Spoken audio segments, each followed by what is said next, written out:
आज आयुर्वेद के बारे में डीप और बहुत ही गहरी बातें करेंगे सुभाष जी गोयल। ये वेदवान और वरदान कंपनी के फाउंडर हैं और आयुर्वेद में इनकी मास्टरी है।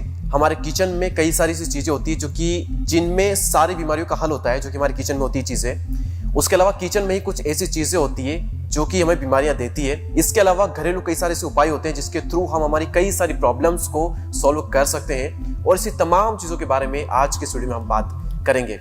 तो सुभाष जी, एक बार फिर से स्वागत है आपका। देखो, 2 बार आए हैं तो बार बार आएंगे। जैसे शनिवार आता है ना हर बार, वैसे आएंगे आपके साथ। हमें लगता है कि हम अपने देश के लोगों को ऐसा क्या बता दें जो वो हमें, मतलब दुनिया में हम ना भी हों तब भी याद करें। मतलब ऐसी चीजें जो उनकी रसोई घर में पड़ी हुई हैं, उनको ठीक कर सकती हैं, उनके बच्चों को ठीक रख सकती हैं। सबसे बड़ी चीज तो पेट है। अब जैसे पूरा घर बनाते हैं, घर में प्लान करते हैं कि ये रसोई घर होना चाहिए, ऐसे भगवान ने भी प्लान किया कि ये पेट सेंटर में रख दिया कि ये रसोई घर है आपका। जैसे रसोई से हमारी सेहत चलती है, वैसे पेट से हमारी सेहत पलती है। तो पलना और चलना दोनों चीज़ें अगर सही रहें तो कमाल होती है। अब क्या होता था कि पहले होता था कि हमारी जो रसोई है, वो जो हमारी दादियाँ होती थी, हमारी माँ तक का जो स्टेटस रहा वो ये रहा कि ज़मीन पे चूल्हा होता था मिट्टी का, वहीं बैठ के वो खाना बनाती थी और हम लोग सब इर्द गिर्द बैठ के खाते थे। ज़्यादा से ज़्यादा छोटे साइज का स्टूल होता था, इससे बड़ा नहीं। अब क्या हो गया, डाइनिंग टांगें लटका के बैठना। जब बहुत सारे ऐसे लोग हैं जो मतलब बोलने में कई बार सख्त शब्द बोला जाए तब भी बुरा नहीं है, जो लोग बेड पे बैठ के खाते हैं। भाई साहब, आप आजमा के देखना। बहुत लोग मुझे कहते हैं कि गोयल साहब, आप कहते हो बेड पे खाना बैठ के नहीं खाना चाहिए, क्या होता है? मैं कहा यार, आप ये देखो, आप बेड के ऊपर बैठ के खाना खाते हो तो आपको क्या लगता है कि आप बहुत तरक्की कर रहे हो जीवन में? और जो लोग ज़मीन पे बैठ के खाना खाते हैं, फर्श पे बैठ के खाना खाते हैं आलती पालती माल के, तो उनकी गट हेल्थ ठीक रहती है, अर्थ के साथ जुड़े रहते हैं, सेहत ठीक रहती है। और जो बेड पे बैठ के खाना खाते हैं, आप आजमा के देख लेना, दूसरे दिन आपके घर में कोई ना कोई या आपके जीवन में बैड न्यूज़ आने वाली होती है। अच्छा, आती है। जमीन पर बैठने से और बेड पे बैठने से हाँ, जगह बैठ तो रहे हैं, कहाँ अंतर आ रहा है? जो बेड है ना, उस पे हम सारे कर्म करते हैं। जो जमीन है ना, वो जमीन पे जब हम बैठते हैं तो हमारा जो शरीर का अर्थ है वो धरती। अब जैसे अर्थ टच है जमीन का और मदर टच है, सेम बेनिफिट आएंगे आपको। आप नंगे पांव चलो ना सुबह सुबह मिट्टी के अंदर या आप घास के ऊपर, तो उसके बाद आपको फील आएगा कि वाकई आज दिन, पूरे दिन में फील आएगा। महसूस करो ना करो, लेकिन अगर आपने कर लिया तो आपको पता चलेगा यार, सुबह वाली जो घास वाली सैर थी ना, उसका फ़ायदा हो रहा है। तो ये थकावट नहीं होने देती चीज़ें। अब बेड पे जाते ही नेचती, बेड पे जाते ही सोने का मन। बेड पे तो जाने का मतलब है सोना, थॉट है। आप मंदिर जाते हो उस तरह का थॉट होगा, थाने जाते हो उस तरह की सोच बनेगी, ठेके पे जाओगे उस तरह की सोच बनेगी। तो बेड पे जाओगे वैसा होगा, डाइनिंग टेबल पे जाओगे वैसा मन होगा, बाथरूम में घुसोगे तो वैसा मन होगा। जैसा आप करोगे वैसा ही आपका मन होगा। और उसी तरीके से जो आप मन से सोचते हो वही चीज़ें भगवान आपको प्रदान करते हैं। जी। हमारे किचन में पहले हम बात करते हैं कौन सी वो चीज़ें हैं जो कि बहुत बहुत फायदेमंद है और उनसे लगभग कई सारी बीमारियों के इलाज निकल जाते हैं।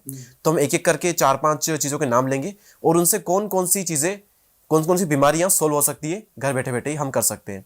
तो सबसे बेस्ट कौन है, नंबर 1 पर कौन आता है जो हमारे किचन में है? अगर अपनी रसोई की बात करें, पहले तो अपनी किचन को रसोई बनाओ। किचन को रसोई बनाए। रसोई बनाओ। किचन और रसोई में क्या अंतर है? अब मैं बताता हूँ, जो रसोई है वो रस की भरी है। क्या बात है। जो किचन है उसमें किच किच किच किच होती है। और किचन में चिकन वाला भी नाम आता है। हाँ, वो सारा ऐसा ही किच किच बहुत होती है उसके अंदर। क्यों? रसोई में माँ होती थी, बीवी होती थी, या अपनी मदर है, दादी है। अब रसोई जो थी वो रस से भरी होती थी। उसके अंदर क्या होता था, जीरा, अजवाइन, सौंफ, मेथी दाना, कलौजी, ये सारी चीज़ें, बादाम, अखरोट, किशमिश, अंजीर, ऐसी चीज़ें। उसके अंदर चटनी होती थी, उसके अंदर अचार होते थे घर के बने हुए। अब जब से आपने बनाई किचन, पहले तो उसमें सतरंगा पचरंगा अचार डाल दिया, चटनी भी बाजार की आ गई, सॉस आ गई, है ना, चिल्ली सोया फ्लावर वो आ गई। अब वो कौन बनाता है? जो टमाटर सबसे बेस्ट होता है वो फैक्ट्रियों में जाता है, वहाँ उसको कोई धोए, कोई ढहने, कोई करे, कौन क्या कर रहा है किसी को नहीं पता, और उसकी वो चटनी बनाते हैं। अब घर पे तो जब मदर बनाती थी टमाटर को अच्छे से धो के वॉश करके रेडी से एक एक टमाटर देख देख के खरीदना, तो वो अपनी सेहत के लिए होता है। तो जो सॉस आ गई, अब उसके बाद क्या हुआ, लस्सी होती थी, दूध होता था, अब क्या आ गया, कोल्ड ड्रिंक और बहुत सारे शरबत, बहुत सारे ऐसे केमिकल युक्त चीज़ें। तो क्या है कि मैं ये नहीं करता, मैं किसी के खिलाफ नहीं हूँ, मुझे तो ये बताना है कि इस चीज़ का फ़ायदा है, इस चीज़ का सेहत को फ़ायदा नहीं है। बाकी सेहत आपकी है भैया, आपने देखना है क्या खाना है क्या नहीं खाना है। अब कई लोग गाली दे के बात करते हैं आपस में, उनको उसी में आनंद आता है। कई लोग भैया जी भाभी जी कह के बात करते हैं, उनको उसमें आनंद आता है। तो आपने देखना है आपने कैसे किसी के साथ बात करनी। तो बात यह है कि जो रसोई है उसके अंदर सबसे बढ़िया चीज़ें जो मैंने बताई आपको, दालें सब्जियां फ्रेश होनी चाहिए, आटा कभी भी फ्रिज में नहीं होना चाहिए। ओके। गूंदा हुआ आटा, जो लोग गूंदा हुआ आटा फ्रिज में रखते हैं उनके घरों में फैटी लीवर, माइग्रेन, पेट से जुड़ी हुई बीमारियां पैदा होती हैं। उनको लगता है हम तो घर का खाना खाते हैं, हम तो कभी गोयल साहब बाहर भी नहीं खाने जाते। मैं घर में ही उसको सड़ा देते हो खाने से पहले। तो वो चीज़ें जो हैं, अब आप देखेंगे कभी यदि आपका कोई लैब टेक्नीशियन या कोई लैब वाले आपके मित्र हैं या खुद लैब वाले लोग इसको देखते हैं, तो जो अपना आटा गूंदा हुआ पड़ा है फ्रिज में, उसको कभी लैब में डाल के देखो, दूरबीन में पता चलेगा उसके अंदर कितना कुछ सड़ा हुआ है। तो अगर आप फ्रेश ले रहे हो तो उसके अंदर देखो कितनी फ्रेशनेस है। तो ये चीज़ें जो हैं रसोई के अंदर बहुत इम्पॉर्टेंट है। घड़े का पानी होता था, घड़े का पानी जो है उसके बराबर पीएच लेवल हो ही नहीं सकता किसी भी आरओ का। तो अब क्या हो गया, अब बस भाई घर में मेरी मदर इन लॉ ने आना है तो आरओ तो दिखना चाहिए उसको कि जमाई ने आरओ लगा रखा है। तो ये ना हो कि घड़ा देख के वो कहे ये तो पुराने विचारों का है, जबकि हो सकता है वो उसको अप्रिशिएट करे कि बेटा ये अच्छी चीज़ है। तो ये अपने ही थॉट होते हैं। तो ये है, एक तो रसोई में घड़ा होना चाहिए, और घड़े का पानी एक गिलास लेना कांच का या कटोरी, उसके अंदर 20 दाने मेथी दाने के और 10 दाने कलौंजी दाने के और 40-45 दाने जो हैं वो काले चने उसमें डाल के भिगो दीजिए रात को। और उसके साथ दूसरी कटोरी और लीजिए, उसमें भी पानी डालिए, उसके अंदर 5 बादाम, 5 किशमिश, 1 अंजीर और 1 उसके अंदर अखरोट डाल के उसको रख दीजिए। सुबह तक दोनों चीज़ें सॉफ्ट हो जाती हैं। क्या बात है। सुबह सुबह आप उठो, ब्रश करो, ब्रश करने के बाद आप सबसे पहले मेथी दाना, कलौंजी और काले चने खाओ।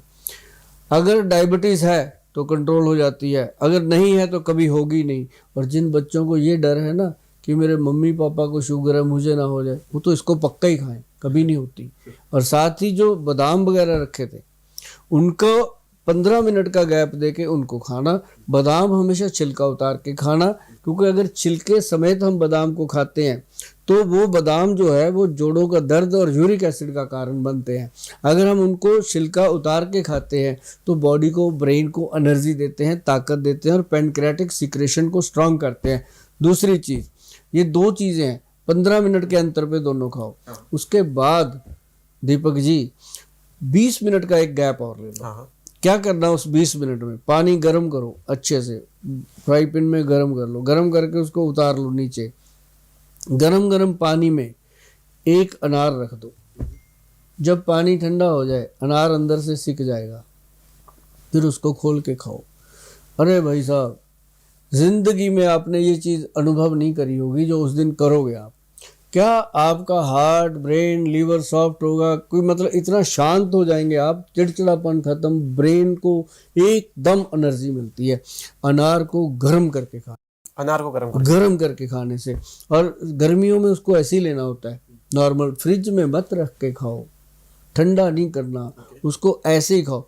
तो वो जो चीज़ है ना जी, क्या कमाल की मतलब बताई गई है दीपक जी। और ये काम नाश्ते से पहले करना, उसके बाद आधे घंटे का गैप दे के जो मर्जी खाओ पियो, जो आप दिन भर खाते पीते हो एंजॉय करो। लेकिन उसमें भी मैं कहता रहता हूँ कि थोड़ा परहेज के साथ लो। अगर बीमारी कोई आ गई है तो परहेज जरूर करो। फिर भी नंबर 1 पर क्या है, मुझे इसका आंसर नहीं मिला कि नंबर 1 पर कौन सी ऐसी चीज़ है हमारे किचन में, हमारे मसालों में, जो कि बहुत बीमारी सोल्व करती है और उससे क्या क्या बीमारी सोल्व होती है। सबसे इम्पोर्टेंट चीज़ जो है, हमारे पूर्वज दे के गए हैं हमें, उनको पता था कि ऐसे तो इसको खाएंगे नहीं ये लोग, उसका टेस्ट तो कोई है नहीं, अच्छा है ना, वो है हल्दी। अच्छा, इसलिए कि हम टेस्ट में नहीं खाएंगे, इसलिए हाँ, सब्जी में यूज़ करते हैं। उसको सब्जी में डाला। अब बहुत सारे लोग हैं, उनको पूछो कि आप हल्दी क्यों डालते हो सब्जी में, वो क्या बताते हैं कि इसका रंग अच्छा हो जाता है, हाँ करेक्ट, कलर कलर के लिए। लेकिन इससे कौन कौन सी बीमारियां सही होती है हल्दी, ये हल्दी से, जो घर की हल्दी ना, सिर्फ उससे, जो पीली हल्दी है, हाँ, जो घर में होती हाँ, है, इससे मैं बताऊंगा आपको कि एक तो सबसे जरूरी है इसको लेना, कि जो लोग कहते हैं कि हमें कोई वंशनुमा रोग ना हो जाए, क्यों, इसको एंटीबायोटिक भी कहा गया है, एंटीसेप्टिक भी कहा गया है। अब जैसे मान लो आपके चोट लग गई, खून निकल रहा है, अजमा के देख लेना दीपक जी, जो भी सुन रहे हैं सबके लिए ये बहुत बेहतरीन चीज़ बताने जा रहा हूँ। ये पीली हल्दी जो रसोई घर में है, कहीं दूर नहीं जाना, उसके साथ ही रखो फटकड़ी। अब फटकरी तो समझते हैं सारे, जी जी, फटकरी जो है उसका पाउडर बना लो, बराबर मात्रा में दोनों लेनी है। जैसे आधा चम्मच वो डालो, आधा चम्मच वो डालो, पानी में घोलो, मिला लो और उसके ऊपर लगा दो जहां भी खून निकल रहा है। चोट लगी, हाँ, ब्लड 1 मिनट में बंद। अच्छा कितना बड़ा चाहे जख्म ऐसे कट के भरा, उसमें भर दो उसको। अच्छा, हाँ, इन्फेक्शन तो नहीं हुआ कुछ? इंफेक्शन तो जड़ से खत्म करेगी इन्फेक्शन को तो। अच्छा, बल्कि होने, जो लोग कहते हैं ना कट लग गया लोहे का, टेटनस का टीका लगवाना, हाँ। भाई साहब जब जमाना था जब टीके होते ही नहीं थे, तब यही टीका था। ते फटकड़ी और हल्दी का मिश्रण वहाँ टिका दो, और आप देख रहे भाई साहब, तुरंत अगर ब्लड बंद ना हुआ तो मेरा वीडियो डिलीट कर देना, मेरा इतना इतना विश्वास है इस चीज के ऊपर। अच्छा जी, ठीक है। और कौन सी बीमारियां सही होती है इससे? और इससे हल्दी से एक त्वचा, स्किन, स्किन, ओके, हाँ, हाँ, स्किन के ऊपर जितनी भी, अब जैसे हल्दी है, इसके अंदर चंदन मिला लो, थोड़ी सी मुल्तानी मिट्टी मिला लो, इसका पाउडर बना के रखो, उसको भाई साहब रगड़ रगड़ के ऐसे बॉडी के ऊपर रगड़ रगड़ के, जितनी ये डेड स्किन लगी होती है, हाँ, पैरों पे लगी होती है ना, एंकल पे, एडियों पे डेड स्किन पैदा हो जाती है, ऐसे यहाँ पे हो जाती है, कईयों की गर्दन काली पीली हो जाती है, इतनी गंदी गर्दन हो जाती है कि उनको खुद ही शीशे में देखते हुए शर्म आती है। ऐसे लोग अगर उसकी मसाज करते हैं तो वो ऐसी चीज बनती, और उसके अंदर गुलाब जल डाल लो थोड़ा सा, अच्छा, पानी डालो, गुलाब जल डालो, गुलाब जल नॉर्मल, क्योंकि हमारा जो गुलाब जल है वो इन कामों के लिए नहीं है, वो तो जीने के लिए है, वो महंगी चीज़ है। तो वो जो गुलाब जल नॉर्मल मिलता है वो डाल के उसको अच्छे से पेस्ट बना के रगड़ो जी। जैसे ये उंगलियां हैं, यहाँ कईयों के हाथ काले हो जाते हैं ऐसे रगड़ रगड़ के। अब बाइक चलाते हैं कई मेरे बहन भाई, उनके हाथ यहाँ से काले होते हैं, अट्टन से पड़ जाते हैं, कईयों के यहाँ घड़ी के नग से पड़ जाता है, यहाँ बन जाता है, वो घड़ी का वो पिन लगता रहता है, वो अट्टन सा बन जाता है ना, आपके भी बना होगा। तो इसके ऊपर रगड़ो, मेरे भी बना हुआ था, मैंने रगड़ रगड़ के हटाया। तो ये जो चीज है, इसके साथ अब मैंने फिर बोल देना है, बेसन, चंदन और हल्दी, भाई साहब 3 चीजें बता दी, और साथ में गुलाब जल डाल लो, थोड़ा पानी डाल के पेस्ट बना लो, उससे पैर के अंगूठे से लेके सर तक अगर हफ्ते में 1 बार अच्छी तरह रगड़ा लगा दोगे ना स्किन पे, स्किन ऐसा ग्लो करेगा और इतनी खुशबूदार स्किन हो जाएगी, आप सोच भी नहीं सकते। अच्छा, हल्दी को स्किन पे लगाना और एक हल्दी को खाना, कहाँ ज्यादा फायदा होगा? दोनों में, दोनों फायदा होगा। हाँ, खाने से ये अंदर से फायदा करती है, लगाने से बाहर से फायदा कर, एक्सटर्नल और इंटरनल दोनों तरफ इसका फायदा है। मतलब ये वो 2 धारी तलवार है, इधर मारो तब भी कटेगी, इधर मारो तब भी कटेगी, मतलब ये फायदा ही करेगी, नुकसान नहीं करेगी। अच्छा ठीक है, तो हल्दी से बड़ी तो कोई औषधि रसोई घर में नहीं हो सकती। मुझे लगता नहीं है कि रसोई घर में हल्दी से ऊपर कोई चीज है। हल्दी के बाद में अगर दूसरे स्थान पर किसी को रखना हो तो वो किसे रखेंगे? वो अजवाइन। अजवाइन। अजवाइन, अजवाइन किस चीज के लिए सबसे ज्यादा बेस्ट है? पेट के लिए? अजवाइन जो है वो गैस्ट्रिक प्रॉब्लम को खत्म करता है। गैस्ट्रिक प्रॉब्लम, हाँ, ओके। और गैस खत्म, अब जैसे जोड़ों में गैस होती है, अब जोड़ अकड़ते हैं, जकड़ते हैं, सिर गर्दन ऐसे अकड़ी हुई है, आप भाई साहब अजवाइन का 1 चम्मच लो, आधा कप पानी लो, उसमें उबाल के जब पानी आधा रह जाए सिप कर करके पी लो अजवाइन का। हाँ, और 10 मिनट के लिए लेट जाओ बेड पे। हाँ। और जब आप उठोगे ऐसे लगेगा जैसे शरीर के अंदर से कोई भूत निकल गया। अच्छा, इतना हल्का हो जाता है शरीर, जान आती है। और जो भी नुस्खा मेरा आपको लगे कि गोयल साहब ने बोला था उसने फायदा नहीं किया, मेरा फिर वही डायलॉग रहेगा कि बेशक कांटा मार देना, क्योंकि बात करते हैं वही जो काम करेगी सही। क्या बात है जी। ओके, तो एक अजवाइन हो गया, राई और जीरे के बारे में थोड़ी बात कर लेते हैं। हाँ। ये भी अंडररेटेड है लेकिन बहुत फायदेमंद होती है, इनके बारे में थोड़ा बताइए।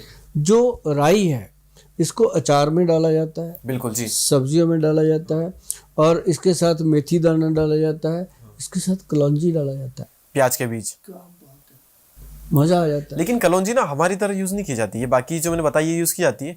प्याज के बीज, कलौंजी ये कभी यूज नहीं हुई हमारे इधर।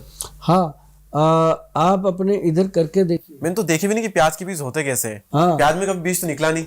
जो तिल होते हैं ना, तिल, हाँ। वैसे ही होता है ये। अच्छा। हाँ, प्याज का जो होता है ना, प्याज उसके ऊपर वो निकलता है पेड़ सा, हाँ, प्याज के ऊपर हाँ, निकल, हाँ। ऊपर जाके लगे होते हैं अच्छा। फलियां सी, है ना, जिसको सिंगरे बोलते हैं। हाँ, हाँ, हाँ। वो चीजें अच्छा। मूली पे लगते हैं सिंगरे, और प्याज पे लगते हैं वो भूख, हाँ। भूखे बोलते हैं उसको, उसके ऊपर लगते हैं। तो वो बीज है कि बिना बीज के तो भाई साहब कुछ पैदा नहीं हो सकता। हर चीज का बीज है ना, जैसे बंदे का भी तो बीज है, ऐसे ही हर सब्जी में, फल में भगवान ने क्या किया, जो भी फल दिया उसके अंदर पहले बीज दिया, है ना, कि फल तो ये खा लेगा बीज तो लगाएगा, उसको पता था। अब देखो, केले में बीज है किससे, पत्ते में? हाँ, पत्ते नहीं नहीं, केले के अंदर देखा नहीं कभी काले रंग का? हाँ, वो बारीक बारीक, बहुत बारीक। ओके। हाँ। हर चीज में भगवान ने बीज दिया हुआ है, और बीज के बिना तो कुछ हो ही नहीं सकता। धरती जितनी मर्जी उपजाऊ हो, जब तक उसमें बीज नहीं बोएंगे तो पैदा कहाँ से होगा पौधा। बिल्कुल। तो ये चीज है। तो मतलब कहने का कि जो जो चीजें रसोई घर में पड़ी हैं, अब देखो सौंफ है, हाँ, जीरा है, हाँ, अजवाइन है, अब तीनों की बात होगी। हाँ। अब सौंफ जो है वो शीत करती है, ठंडी होती है। ठंडी करती है, और पेट का पाचन क्रिया को ठीक करती है, ठीक है। बॉडी में वेट को मैनेज करती है, ठीक है। पैरों की हाथों की जलन को हटाती है, पित्त को शांत करती है। ओके। अब लोग क्या करते हैं, होटलों में जाके खाना खाएंगे, सौंफ खाएंगे, उसको 10 रुपए भी देंगे, है ना। घर में बीवी अगर कहे रोटी के बाद सौंफ खा लो थोड़ी सी, उसको गालियां देंगे। पता नहीं क्या क्या समझ नहीं आता क्यों सौंफ को वहाँ खाना स्टेटस माना जाता है कि यार होटल में खाना खाया था, वेटर आया सौंफ लेके इतनी सी खाई, गुड़ भी खाया, वहाँ गुड़ भी खा लेते हैं, सौंफ और मिश्री दोनों लेते हैं साथ खा में। लेते हैं। तो क्या ये बहुत अच्छा होता है खाने के बाद खाना? बहुत अच्छा, बहुत अच्छा, बताता हूँ मैं आपको। जो सौंफ है ना, उसको अगर आप खाने के बाद खाते हैं तो खाना आसानी से पच जाता है, ठीक है, पाचन क्रिया ठीक होती है उससे। हाँ। और दूसरा क्या है कि सौंफ जो है उसके साथ अगर गुड़ खाया जाए, मिश्री नहीं, मिश्री नहीं ना, मिश्री बिल्कुल नहीं, गुड़, गुड़, गुड़ से ऊपर तो अमृत रूपी कोई चीज ही नहीं। क्या बात है। गुड़ के अंदर शक्ति है आपके शरीर में हर तरह के मिनरल विटामिन्स को अप करने की, स्ट्रॉन्ग करने की। कितने मर्जी मल्टी विटामिन कैप्सूल खरीद लो, सुभाष गोयल से भी खरीद लो, उतना फायदा नहीं होगा जितना गुड़ करेगा। तो अगर आप गुड़ साथ में खाते हो, मिश्री सौंफ के साथ में खाने के बाद, हाँ जी, थोड़ी सी सौंफ खाई, उसके बाद थोड़ा सा गुड़ खाया, आप ये देखोगे कि थकावट नाम की चीज ही नहीं है। और ऐसी अगर तीनों चीजों को मिला दिया, जीरा जो गट हेल्थ के लिए सबसे बेहतर है। अच्छा, जीरा अगर आपके लीवर में इन्फेक्शन है तब भी काम करता है। अच्छा। तो जीरा, अजवाइन और सौंफ, तीनों चीजों का मिश्रण, तीनों को लो तवे पे, गुड़ के साथ, हाँ नहीं, तीनों को पहले तवे पे डालो, ठीक है, या कढ़ाई हो कोई लोहे की, हाँ, बर्तन, उसमें उसको पका लो। हाँ, उसका जब पूरी तरह रोस्ट हो जाए, पक जाए, तब उसको उतार के जब ठंडा हो जाए, शांत हो जाए, फिर उसको मिक्सी में डाल के ग्राइंड कर दो। वो पाउडर भाई साहब हर बार खाना खाने के बाद, अब घूमते रहते हैं लोग, ये चूरन दे दो, वो चूरन दे दो, यार घर पे बना लो ना, हाँ, कौन सा टैक्स लगता है। अब वो चूरन का आधा चम्मच, अब जिनका बीपी बढ़ता है आधा चम्मच लेना है, जिनका नॉर्मल है वो पूरा चम्मच खा सकते हैं। आधा चम्मच इसका लेकर के इसको चूस चूस के चबा के, लोग कहते हैं बोल सर चूरन तो बना दिया, अब क्या चबाना। अरे भाई चूरन भी तो चबाया जाता है, मैं तो कहता हूँ पानी को चबा के पियो, है। तो वो उसको मुंह में रखो और अच्छे से चूरन को, पाउडर को चबाओ, तो पानी जो मुंह में सलाइवा होता है वो अपने आप उसको पेस्ट बना के पेट में पहुंचा देता है। ठीक है। अब जब सलाइवा साथ में जाता है ना जी, जो सलाइवा है हमारा, उससे बढ़िया कोई भी वो एंटासिड नहीं है पेट को सेट करने के लिए। तो उससे क्या होता है, पाचन क्रिया ठीक होगी, डकार नहीं आएंगे, फालतू के, और वो नहीं आएगा जैसे गंदी हवा निकलती है गैस, उसको उससे छुटकारा मिलेगा, और ऊपर से गरम गरम कोसा कोसा पानी पी सकते हो। ठीक है। जो लोग क्या करते हैं, पाउडर लिया मुंह में, पानी पी लिया, उसके बाद कहते हैं गोयल साहब 3 महीने हो गए खाते, फायदा नहीं हो रहा। भाई उसको सीधा तो डाल दिया तो वो फायदा करेगा 20%, अगर आपने चूस चूस के चबा चबा के खाया तो 120% फायदा करेगा। बहुत सारे लोग मुझे मिलते रहते हैं, कभी ट्रेन में, कभी बस में, कभी कहीं में। मैं अक्सर पब्लिक ट्रांसपोर्ट ही यूज़ करता हूँ ज़्यादातर, क्योंकि मैं लोगों में रहूँ मैक्सिमम। और ये कोट पैंट तो मैं आपके साथ पा के बैठ जाता हूँ पहन के, अदरवाइज तो मैं बड़े आराम से अपने स्वेटर स्वेटर पहन के लोगों में घूमता हूँ। और उसमें क्या होता है कि तीनों चीज़ों को जब पाउडर के रूप में लेते हैं तो बहुत सारे लोग मुझे ऐसे मिलते हैं कि गोयल साहब मेरा 8 किलो वज़न कम हो गया, कोई कहता है 3 किलो वज़न कम हो गया, क्योंकि वज़न जो है वो मेटाबॉलिज्म, और ये उसको सेट कर देता है, वज़न कम हो गया। और क्या और कैसे होना है? तो ये अब जैसे जिसका वज़न अंडरवेट है वो कहता है मेरा वज़न बढ़ जाए। हाँ। दीपक जी आप खा के देखना 6 महीने इसको, ये तीनों का मिश्रण। हाँ ये भर जाएंगे आप। अच्छा, ये मिश्रण में कौन सी चीज कितनी मिलानी है? 3 चीजें, तीनों बराबर, 30 30 30 33 33 बराबर, तीनों बराबर मिला के इसको पका लो। जैसे मान लो पहले 100 ग्राम ले लो, 50 ग्राम ले लो, फिर धीरे धीरे जब आपको पता चल जाएगा अपनी मात्रा उसके मुताबिक बनाओ, बच्चों को खिलाओ, खुद भी खाओ, और हो सके तो पड़ोसियों को भी खिलाओ, थैंक यू मिलेंगे आपको। सच्ची बात है। और दूसरी बात एक और बताऊं कि ये तो खाना ही खाना है।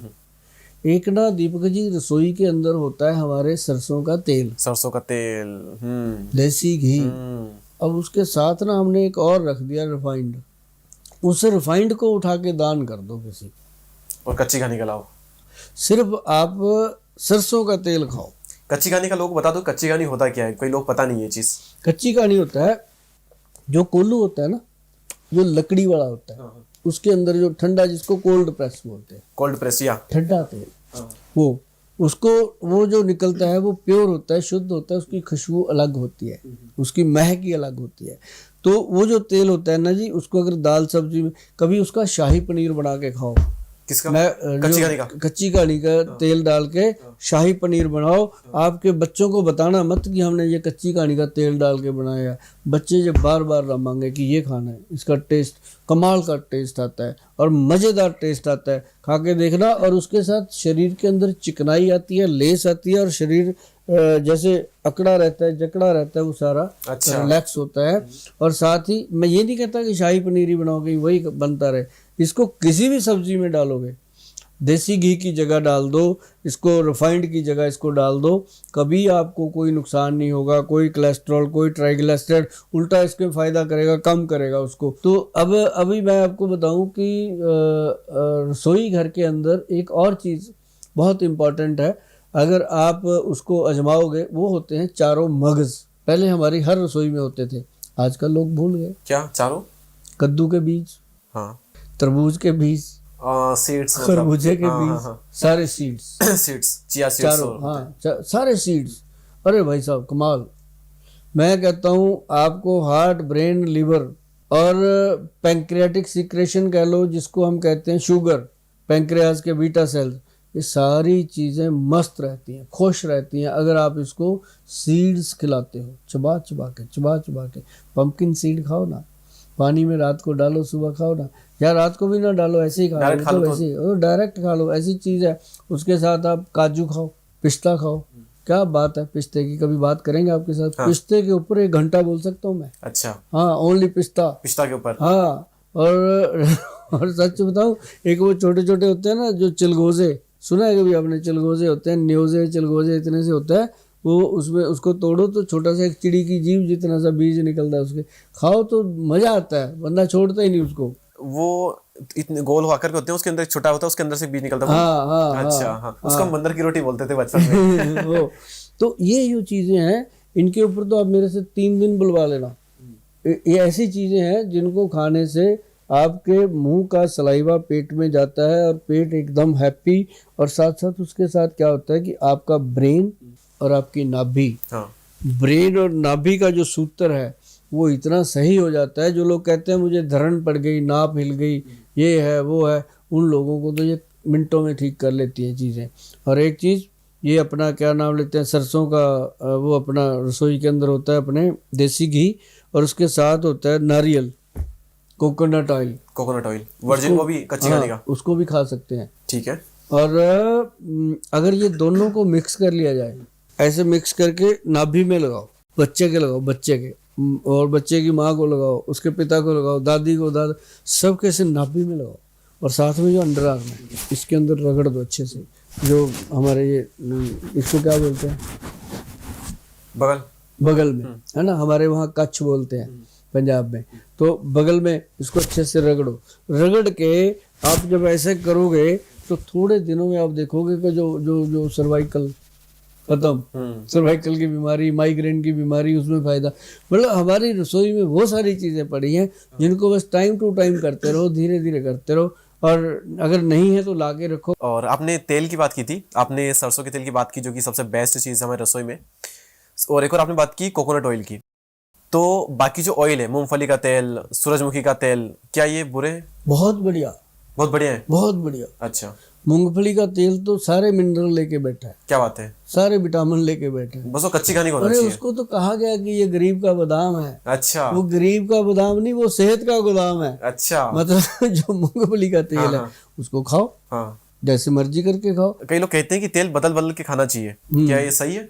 नहीं, ऐसा कुछ नहीं है, अच्छा, ऐसा कुछ और मूंगफली का तेल माना नहीं है। जाता है ये भारी होता है है। कि थोड़ा गर्मी सर्दी में ध्यान रखना चाहिए। अब जैसे मूंगफली का तेल है, आप ही ने बताया कि भारी होता है भारी। उसको जैसे दालें सब्जियां आप बनाते हैं उसमें उसको लिमिटेड यूज़ करो, या ऊपर से डाल के यूज़ कर लो, या मैं कहता हूँ तो सलाद बनाया, सलाद बना के उसमें डाल दो, तो नींबू की जगह ये चीज़ें खाओ। अब एक और बात याद आ गई, बताता हूँ। लोग जो कहते हैं पेट में गैस बनती है, आँखों में जलन होती है, पैरों में आग निकलती है, घुटनों में, शरीर में, त्वचा में, स्किन में ऐसे लगता रहता है जैसे स्किन जल रही हो। मूली और खीरा, टमाटर, गाजर और ये मौसमी जितने भी सैलड हैं, जैसे अपना कह लो शलगम वगैरह, सारे छोटे छोटे पीस काटने हैं। छोटे छोटे पीस काट के एक कटोरी में काला नमक डालो और काली मिर्च डालो, और उसके ऊपर थोड़ी सी हल्दी डालो, और फिर क्या करो, उसके अंदर 2 चम्मच कम से कम जैतून का तेल, ऑलिव ऑयल एक्स्ट्रा वर्जिन, वो डालो, और उसको अच्छे से मिक्स मैच करके आराम से बैठ के खाओ, आइसक्रीम की तरह चबा चबा के खाओ। और आप देखेंगे कि पूरे दिन में आपको पता चलेगा कि बार बार पेट में भूख लग रही है, और बार बार खाने का भी आनंद आ रहा है। ऐसा नहीं है कि ज़बरदस्ती खा लिया, हजम नहीं हो रहा। तो वो चीज़ जो है आपकी लीवर को फ्लश करती है। दीपक जी कैसे पता है, जैसे हम कपड़ा गंदा हो गया उसको मशीन में डालते हैं, डिटर्जेंट डालते हैं, वॉश करता है, ऐसे वो अपने लीवर को डिटॉक्स करता है। अच्छा जी, एक बार फिर से बताइए। गाजर, मूली, हाँ, और एक और क्या चीज आपने बताई? गाजर, मूली और खीरा, इन तीनों को मिक्स ये कर लो। तीनों तो जरूरी है। बाकी जो भी मौसम, हाँ, जो भी मौसम की सैलड है वो भी काट सकते हैं बीच में, और नींबू नहीं डालना। अच्छा, हाँ, जैतून का तेल डाल लो, जैतून का सिरका डाल लो, कोई भी, जैसे अपना एप्पल विनेगर डाल लो, कोई भी ऐसी चीज़, पर एक ही डालनी है, ये ना हो कि वो भी डाल लिया वो भी डाल लिया, एक दिन में एक ही डालना है। तो उससे क्या होगा कि आपका सैलड बहुत अच्छा तैयार होगा और आपकी गट हेल्थ बहुत अच्छी हो जाएगी। Okay okay. ये तो हमने बात की जो हमारी रसोई में ऑलरेडी ऐसी चीज़ें हैं जो कि सभी बीमारियों का इलाज कर सकती है। हल्दी, जीरा, राई, सौंफ, गुड़, तेल के बारे में हमने बात की, सलादों के बारे में बात की, और भी कई चीज़ों के बारे में बात की। हमारी रसोई में ही मुझे लगता है कि कुछ ऐसी चीज़ें भी हैं जो कि बीमारियों को ला रही है, उनके बारे में बात करना जरूरी है, मुझे ऐसा लगता है। सबसे बुरी चीज कौन सी है रसोई में? वो मैंने करी थी बात, आपने ध्यान नहीं दिया, वो है गूंद कर रखा हुआ आटा। हाँ, लेकिन हम पहले की अच्छी चीजों के बारे में बात कर रहे थे, वो पहले आ गई थी। तो उसके बारे में हो गई। उसके बाद में सबसे बुरी चीज, हम आटे को गूंद कर रखते हैं तो वो नुकसान करता है। बासी रोटी नुकसान नहीं करती। एक और फायदे की बात बता देता हूँ, बाद में नुकसान। मैंने सुना है बासी रोटी का, बताइए बताइए। जो रोटी मान लो सुबह बना लो, स्पेशल बनाओ इस काम के लिए, सुबह बनाओ, शाम को जब मैं जिस दिन फ्री होता हूँ मैं करता हूँ ये एक्सपेरिमेंट कि 4-5 बजे घर पे जब आप आते हो ऑफिस से, 6 बजे आ जाते हो, 5 बजे, तो आकर के ना वो रोटी को तवे पे गर्म करो, बासी रोटी को सुबह की बनी हुई। हाँ, तवे पे करना, उसमें नहीं, गैस पे नहीं ना, वो उस पे नहीं, क्या नाम लेते हैं, माइक्रोवेव में नहीं। अच्छा, ठीक है। तवे पे गर्म करनी है। तो उसको गर्म करके उसके ऊपर लगाओ घी, देसी घी लगा लो, देसी घी लगा के उसके ऊपर लाल मिर्च और उसके ऊपर नमक डाल के उसको अच्छे से गोल करके मजे से खाओ, साथ में दूध सिप करो। अच्छा, जिंदगी में आपको कैंसर नहीं हो सकता। अच्छा, और जिंदगी में हार्ट की प्रॉब्लम नहीं आ सकती। क्या चीज बनती है? हाँ, रेड चिली ज्यादा लगानी है। अच्छा, हाँ, सीटी बज जाए खाते खाते, ऐसे सीटी बज जाए, 5 मिनट पसीना आ जाए, आप देखना कि कमाल की जिंदगी आएगी आपकी निकल के बाहर। तो ये जो चीजें मैं बता रहा हूँ ना जी, ये एक्सपेरिमेंट हैं, खुद के ऊपर भी हैं, दूसरे बहन बंधुओं के ऊपर भी हैं। और मेरे कम से कम 4-5 लाख तो जो है ना, जो मेरे साथ जुड़े हुए लोग होते हैं, डेली जो सामान मंगाते हैं, देते हैं, उनको मैं ये चीज़ें ऐसे ही बताता रहता हूँ, करो, और लोग करते हैं दीपक जी, और मुझे उम्मीद है कि आप भी करोगे घर जाकर। बिल्कुल। ठंडी रोटी पे तेल लगाकर, घी लगाकर, उसमें मिर्च लगाकर, ये तो मैं ऑलरेडी करता हूँ, बस दूध वाला नहीं करता था मैं। इसका क्या साइंस है कि ताजी रोटी नहीं, बासी रोटी आपने बताया, एक तो ये मिर्ची लगाओ और साथ में दूध, इसका क्या साइंस है, ये क्या करता है ऐसा? ये एक्चुअली जो हम ताजी फ्रेश रोटी खाते हैं उसका और इसका जमीन आसमान का फर्क आ जाता है, ताजी रोटी और बासी रोटी में। हाँ, जो बासी रोटी है, एक तो उसको जब आप खाओगे आप उसको ताजी रोटी से ज्यादा चबाओगे, समझे ना बात? यस, यस, बिल्कुल, बिल्कुल, बिल्कुल। वो आपके सलाइवा को पैदा करती है। लेकिन एक और बड़ी बात है कि उसके अंदर जो तत्व मौजूद होते हैं, जो बासी रोटी होती है वो पड़ी है, उसने स्टीम्ड हो गई, वो स्टीम्ड होके ठंडी होती है, वो जो स्टीम होके ठंडी हुई है उसके अंदर जिंदा फूड वाली शक्ति आ जाती है। जैसे जो पक गया फूड वो मुर्दा फूड, अब जैसे मान लो आपने सब्जी बना ली, वो मुर्दा फूड में चली गई कि वो फूड मर गया, है ना। और एक हो गया जिंदा फूड, जैसे आपने मूली शलगम काट के खा लिया ताजा फ्रेश, वो जिंदा। तो जो बासी रोटी है वो फ्रेश फूड का रूप ले लेती है, अगर उसको दूसरे दिन खाओगे फिर वो पॉइजन का रूप ले लेती है, फिर वो नुकसान करेगी, फिर वो पेट में जलन, गैस, कट्टे डकार बहुत कुछ करेगी। लेकिन अगर उसको आपने 5-6 घंटे रख लिया, और वो पोने वाला कपड़ा होना चाहिए, कॉटन का सूती कपड़ा उसमें होनी चाहिए, ना कि आप सिल्वर फॉइल में रख दो, फिर तो वैसे ही खत्म। वो जो पहले वाला छाबा होता था उसमें होना चाहिए, फिर देखो मजा। अच्छा, ठीक है। तो दोस्तों, किचन में बहुत सारी चीजें हैं जो कि सुभाष जी ने बताई है, उनका यूज करो। इसके अलावा अगर आपके कोई भी क्वेश्चन है तो आप कमेंट सेक्शन में पूछ सकते हैं हमसे, हम पूरी कोशिश करेंगे उनका जवाब देने की। हम मिलेंगे किसी और एपिसोड में, तब तक के लिए जय हिंद, जय भारत। सुभाष जी आपका बहुत बहुत धन्यवाद, और आप सभी का भी देखने के लिए बहुत बहुत धन्यवाद।